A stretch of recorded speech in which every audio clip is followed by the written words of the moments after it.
guys, good morning. So welcome back to my YouTube channel. This is Otoboy Sound. So located tayo dito guys sa Cantilan, Surigao del Sur, dito sa province ng Mindanao. So nasa barangay Tigabong tayo, sakop ng Cantilan. So ang issue natin i-share sa inyo guys, itong Nissan Almera. So check natin yung aircon nito. So tinanong ko yung customer, base sa customer ay nagpakarga na siya ng Freon without vacuum, without adding compressor oil. So nakalimutan ko kung isa o dalawang beses na yata. So share lang to, sharing is caring. So isa na masasabi ko, bawal yung ganon, dagdag ng Freon pero hindi binakyum, hindi nadagdagan ng compressor oil. So ito guys, pinaandar natin. So minumonitor natin kung gaano kalamig yung aircon niya. So tanghaling tapat ngayon pero nakasilong siya. Ayan. So ating i-check ang aircon niya. So dito naka number 1. Number 1 siya. So ilawan natin para kita yung kita. So dito naka-full siya. So yan, naka-full, dapat sobrang lamig na yan. Tapos dito naka-front mode. Tapos recirculation. Ayan. Ang ano niya dito recirculation. Yan. So dapat ang setting niyan, ito siniting niya sa full cold, front mode, blower. Tapos siniting niya sa outside air pass. So mali ang setting dito, dapat recirculation door. Tapos dito naka number 1. So titingnan natin ngayon kung malamig ba yung aircon. So tandaan nyo guys dito pag nag-set kayo full cold, ito full cold, no? Sobrang lamig na dapat yan. Dito front mode, so front mode blower, tapos recirculation door, hindi outside pass door. Tapos naka number 1 siya. So tingnan natin kung gaano kalamig or sagad yung ano niya, aircon. So yan, titingnan natin kung gaano kalamig. So dahil ang sinasabi ko guys ay bawal yung mga ganong sistema para sa akin. So bilang aircon technician, nag-training tayo, may training tayo sa electrical, car aircon, car electronics at mechanical. So mayroon tayong mga training yan at saka certificate. So based sa aking sa aking knowledge ay bawal po yung magdagdag lang kayo ng Freon without vacuum, without compressor oil adding, ganun. So masisira yung compressor nyo, pati system nyo. So marami na akong ginawa yan at yun nga, ganun yung nangyari, sira. Iba-ibang unit, ganun ang nangyari, sira ang compressor. So tingnan natin kung hanggang saan ang sagad niya. Ayan. So nakasilong pa tayo niyan guys dapat sobrang lamig silong pa tayo sa shop nating maliit. Kung nasa labas nito hindi ito lalamig ng ano. So ito guys, so after nating pinaandar ng 10 to 15 minutes dapat malamig na siya.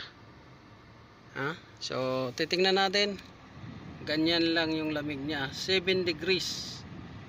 Ayan, 7 degrees. So hindi siya malamig sa ganyang reading kasi unang-una nakasilong pa tayo, wala tayo sa tirikan ng araw.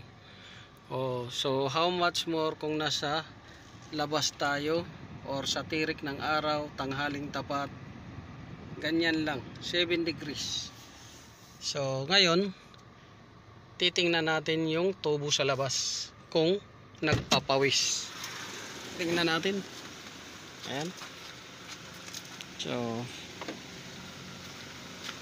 kung nagpawis yung tubo niya. So dito nagpawis konti, hindi siya ganun, nagpawis konti lang. Yan. So titingnan natin kung may mga singaw din yung ano niya, valve. So ayan, may singaw, tumunog, ganon. Confirm, basa sa loob. Ilawan natin. Ayan. So basa sa loob, may singaw. So cause yan ng over high pressure. Dito naman sa high, sa low side, ganon rin, sumingaw. So positive, nagbawas ng freon siya.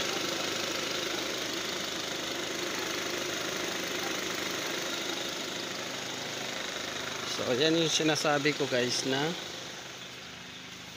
hindi lalamig yung ano nyo. Lalamig pag bagong karga, pero pagka nagamit din na ay hindi na siya lalamig. Hindi na siya lalamig. So yan yung may share ko sa inyo, na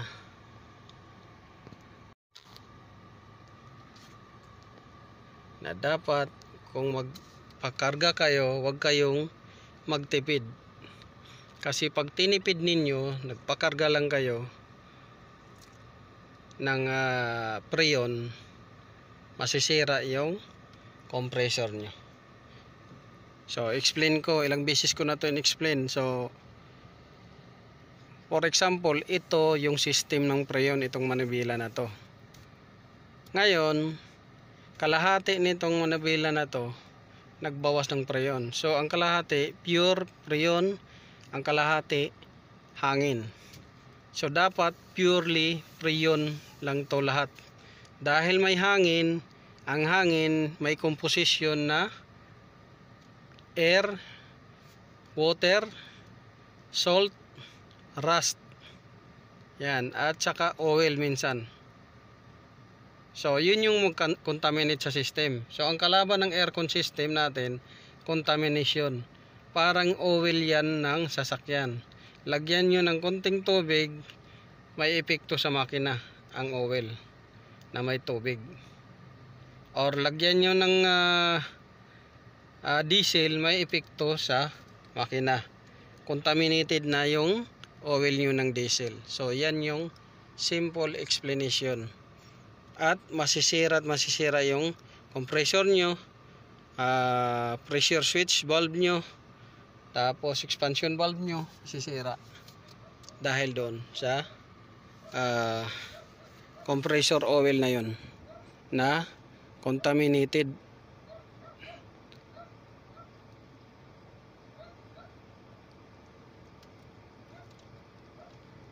So ngayon ititest natin uli gamit itong ating temperature gauge. Ito. So i-on natin. Teka lang. I-reset natin to. So ayan guys, matapos nating i-observe at gawin tong aircon nya. So ito na, kanina 6 degrees centigrade ang reading nya. So ngayon 3 na. 3, bababa pa yan ng 2. Bababa pa yan ng 2. So 3 na yung ano nya, at bumababa pa ng bumababa. So malamig na yung aircon nya, nadagdagan na ng lamig. Ayan, nadagdagan na ng lamig siya.